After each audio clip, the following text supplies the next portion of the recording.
further north, and it is going to bring more direct impacts into counties like Leon, Jefferson, and Wakulla County if it continues on that. Now, these things can move over the next 24 hours, but it seems like most of these models are in agreement about the general area. So it's definitely going to hit the Big Bend.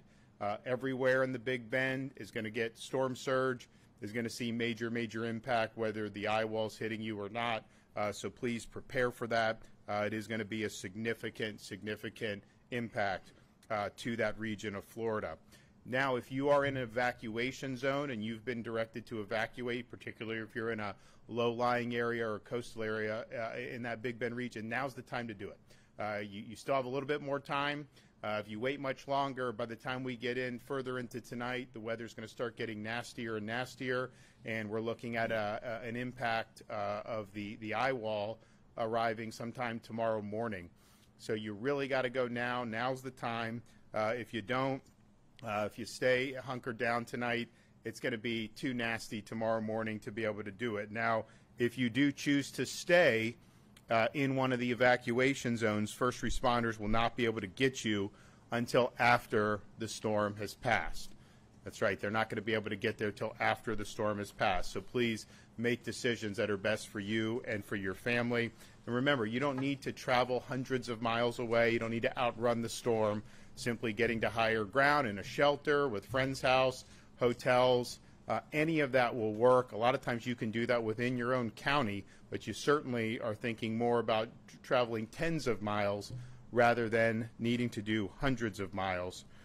The National Hurricane Center advisory includes that if this storm hits at high tide, storm surge could reach 10 to 15 feet in some areas of the Big Bend. That is life-threatening storm surge. That is storm surge that if you're there while that hits, it's going to be very difficult to survive that. So please take appropriate precautions.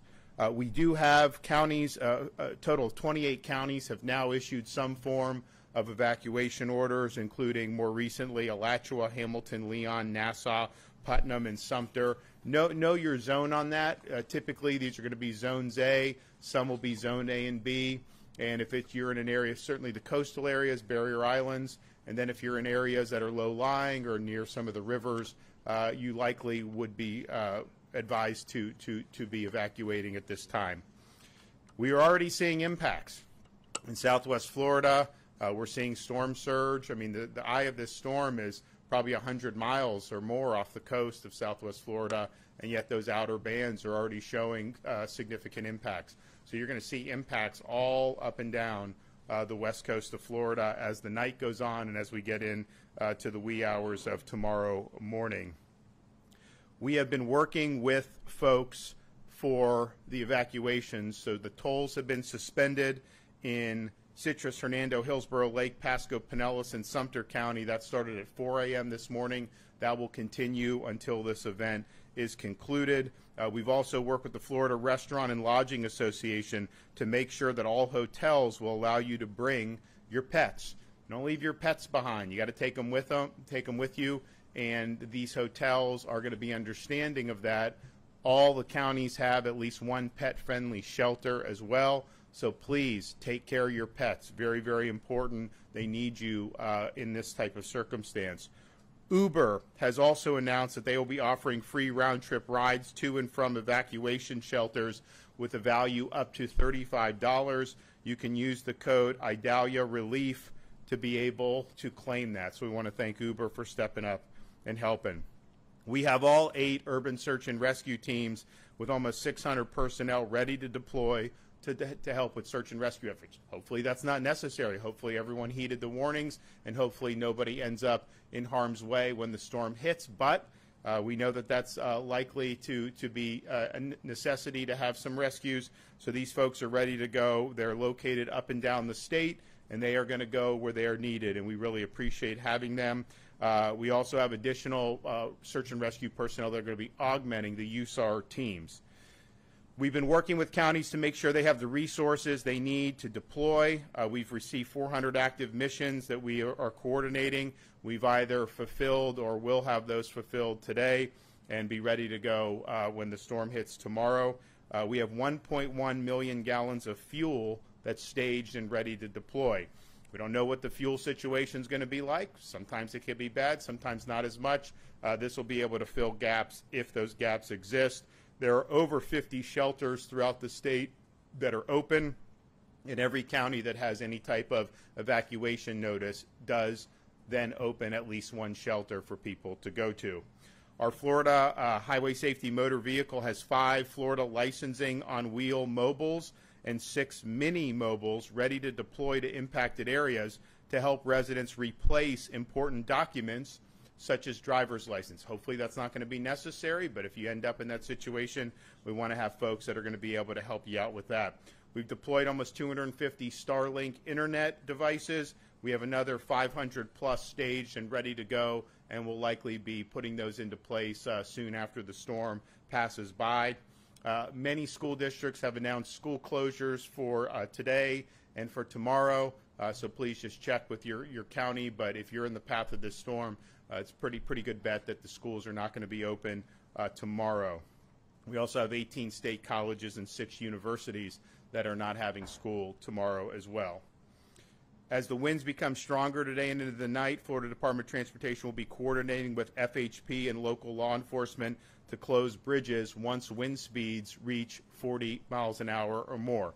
So just keep in mind with that, with any plans that you have, once the wind gets to a certain point, those bridges are not going to be safe to traverse, and Florida Highway Patrol will work with local officials to make sure that people are kept safe. We have been in contact with many states that have offered their assistance, and we're grateful for their efforts. We've already have National Guardsmen from both Tennessee and South Carolina. I want to thank them for stepping up and helping us out. We also have called up 33 ambulance strike teams with over 200 ambulances that are ready to surge in any of the impacted areas. So this is crunch time right now. We're going to get hit with a major hurricane. It'll be sometime, the eye will arrive on shore sometime tomorrow morning, most likely, and it is going to have major impacts, particularly along Florida's Big Bend region. So listen to your local officials, take the appropriate precautions to protect you and your family, and once the storm passes, we will have help that will be on the way in the form of power restoration. We were able to go to Wildwood in Central Florida to meet with all the Duke Energy personnel that have been pre-staged there to help with Duke Energy and their power restoration efforts. We've got close to 30,000 people that are in the state of Florida staged for power restoration efforts. So that's going to be a priority to be able to get the power back on for folks. Obviously, search and rescue to the extent that's needed. Those guys are going to be ready to go. And Kevin and his team have a lot of staging of food, water, the things that people need when normal services are interrupted. So everybody hang in there. This is going to be something that will leave significant impacts, and particularly in this part of the state, you really got to go back to the late 1800s to find a storm of this magnitude that will enter where this one looks like it's going to enter tomorrow. So we don't really have a historical analog in anybody's memory. So it's likely to cause a lot of damage, and that's just the reality. So be prepared for that. Be prepared to lose power, and just know that there's a lot of folks that are going to be there to help you get back on your feet. Okay, we're going to hear from Kevin Guthrie. Thank you, Governor. Good evening, everyone. As the governor has said, it's crunch time. We're down to the wire. Hurricane Idalia will be making landfall tomorrow morning. Some parts of Florida are obviously already feeling those impacts. We're seeing a lot of videos and still pictures coming out of Southwest Florida, specifically in Fort Myers Beach and those areas that were impacted a year ago. Again, want to let those people know that we're going to be there as soon as we can get to you guys tomorrow morning. We will have some of our southern staged assets in there to help you guys and evaluate some of that damage. If you haven't evacuated, you're north of Fort Myers, you're up into the central Gulf Coast, northern Big Bend area. If you have not evacuated, you need to do that right now. You need to drop what you're doing.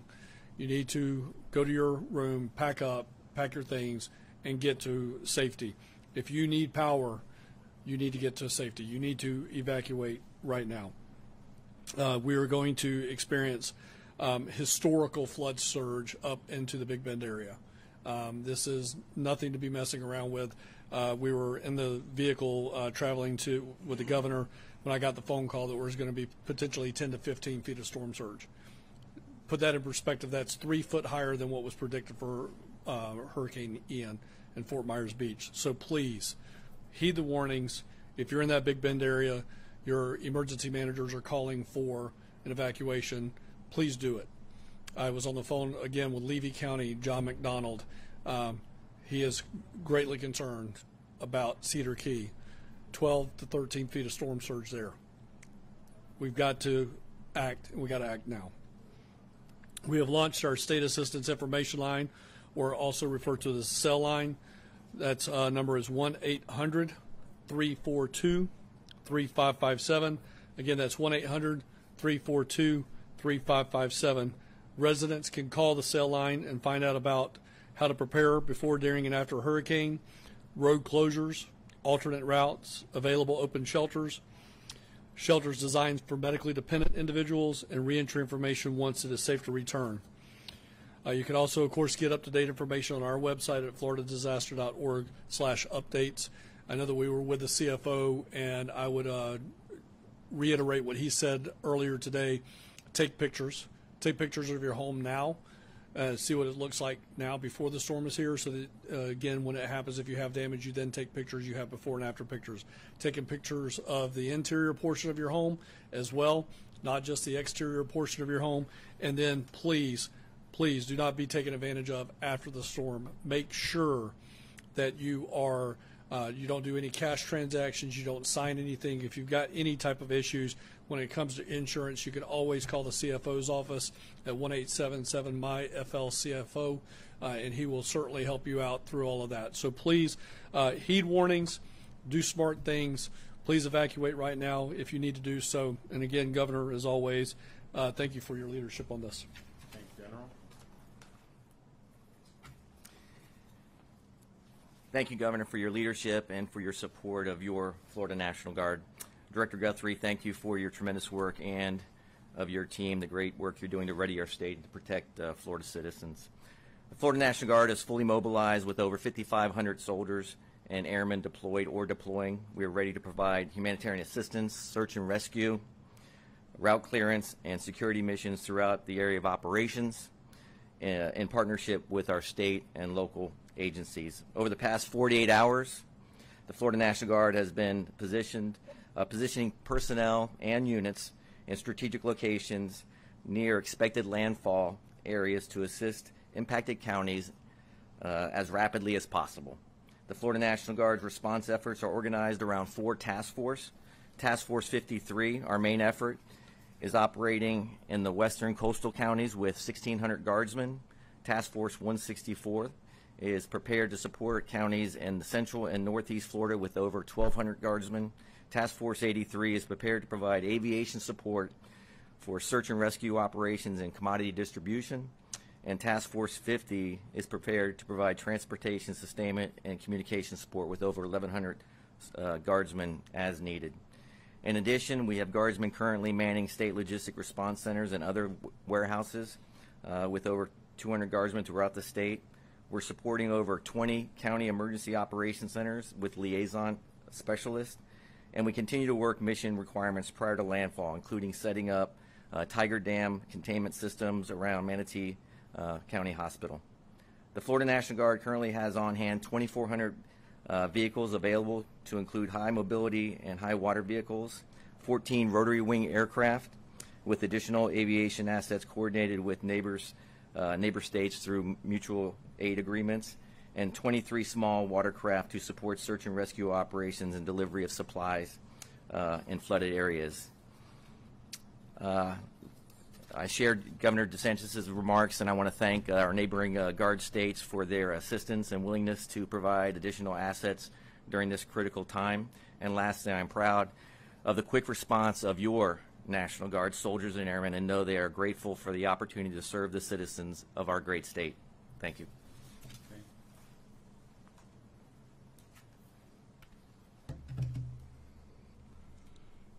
I am Colonel Brian Smith, Director of Law Enforcement for Florida Fish and Wildlife.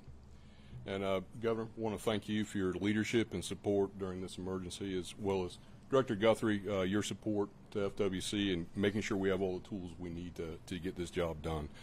FWC has the officers and equipment and experience, as well as the training, to be effective in the immediate hours following a hurricane.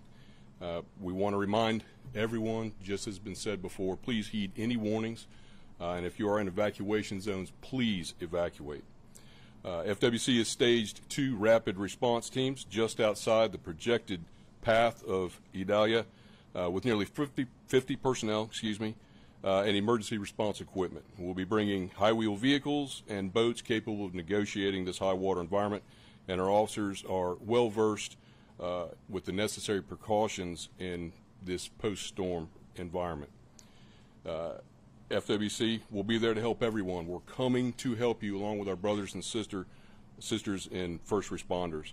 We're honored to be called upon to assist with this, and following our immediate response, we'll have the resources and personnel to assist in recovery efforts for as long as we're needed. And thank you again, Governor, for all your support and leadership. Okay. I'm Colonel Gary House with your Florida Highway Patrol. FHP has approximately 300 troopers statewide. It's on standby, ready to assist and respond as needed as the impacts of Hurricane Idalia are felt. Currently, we have approximately, again, 300 troopers on Alpha Bravo shifts. In other words, 12-hour shifts that are rotating with no days off in preparation for the response to the storm. Our troopers are maintaining high visibility along our interstate highways and all our evacuation routes, especially our interstate rest areas.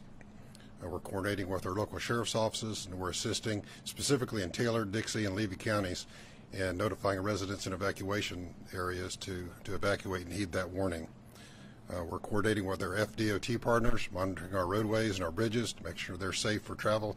As the governor mentioned, once speeds reach up to 40 miles an hour, we're going to shut those causeways and those bridges down. So now is the time, as Director Guthrie said, now is the time to heed those warnings and evacuate if you're in an evacuation area.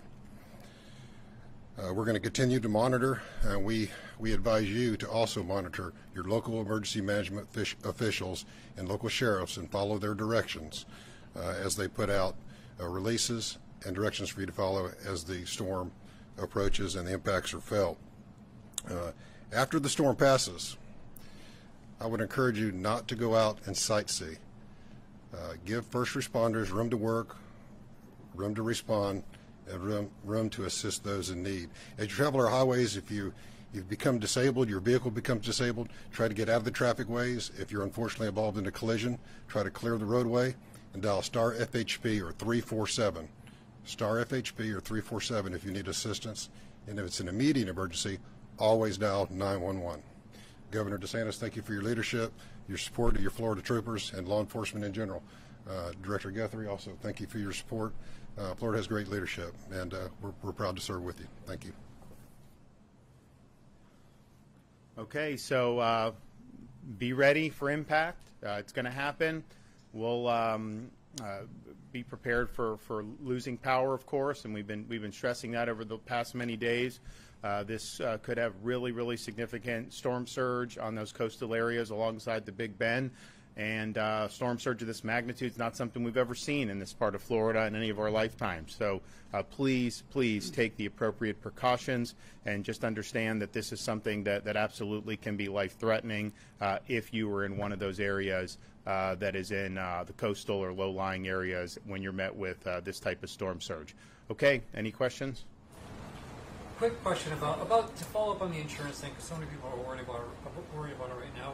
What did you want to see that the legislature would not adopt in the current insurance reforms we passed back in May? Look, we can talk about the policy stuff. I mean, I think right now we're focusing on the response, protecting people, and then getting what we need to go there. And this is about execution right now. We obviously can have different policy debates when the time's appropriate, but this is what we have to do to be able to save lives, be able to respond, be able to get people back on their feet.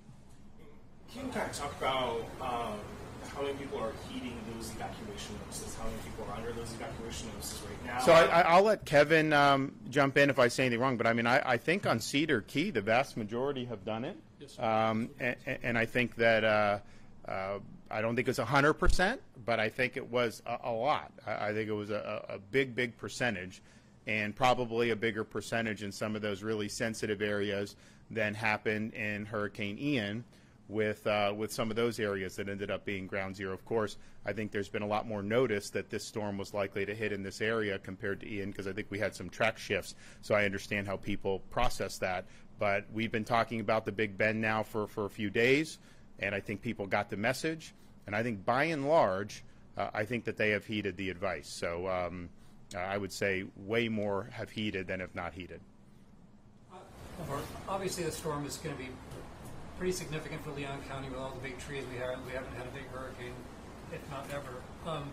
I guess, is the state contemplating a contingency plan if Leon County is not able to run properly for the long term? I mean, there's people saying we could lose power for weeks, months. So we have spoken with the mayor and recommended that their utility accept the mutual aid, and I think he wants to accept it. I think he understands that could be useful.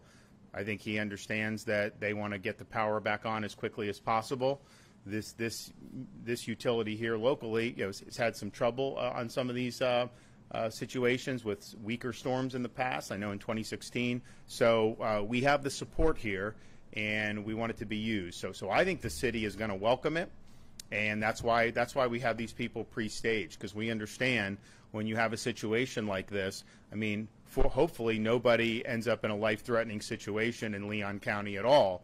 But even if some do, the vast majority of people are not going to be in that. The vast majority of people are not going to have their homes destroyed with this storm. But if they're without power for 2 weeks, I mean, that's not ideal. So we have the resources there. We want to bring those to bear. There will be some difficulty with all the trees, and there's going to be a lot of debris. We have our guys that are going to be willing to help with that as well. But we understand it's important to get this stuff going again. So there's a lot of resources available for both the county and the city to be able to help. And so we recommend that they take us up on that offer. All right, well, we will be here bright and early tomorrow, and we will be hunkering down here as the storm passes through this part of the state of Florida. Then once it passes, we're likely going to go down and be in the areas where you've had the most impacts and start the relief and recovery process as soon as this storm exits the state of Florida. Thanks.